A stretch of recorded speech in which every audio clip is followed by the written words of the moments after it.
I want you all to imagine that you're at a gathering where cannabis and alcohol are the life of the party. It starts with laughter and good vibes, but what happens when that casual use turns into daily use and eventually dependence? Today I want to talk about the slippery slope that addiction can bring when we use THC and alcohol together. Cannabis and alcohol are two of the most widely used drugs worldwide, and each possess addictive properties. In fact, those diagnosed with cannabis use disorder are 10 times more likely to also develop alcohol use disorder. My research focuses on the glutamate system and how it is disrupted with drug use.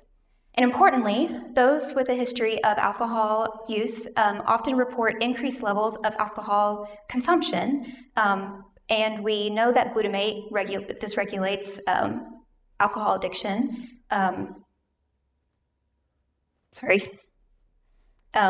My thesis focuses on how THC and alcohol change the way that neurons communicate with each other.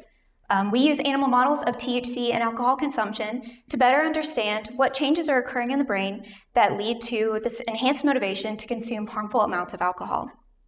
And one target that I focus on is glutamate, one of the many chemicals in the brain responsible for how neurons work.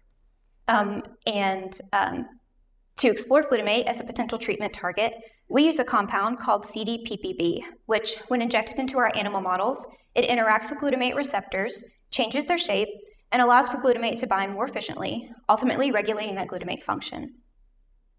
And so far with our research, we have found that our hypothesis is actually supported in that animals with a history of THC and alcohol co-use drink significantly more alcohol than control animals.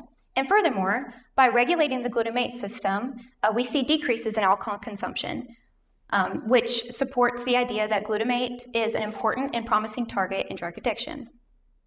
So therefore, we hope that as we continue in our research, that we can utilize the glutamate system as a potential treatment target in human populations, and that one day we will have a successful treatment for drug addiction.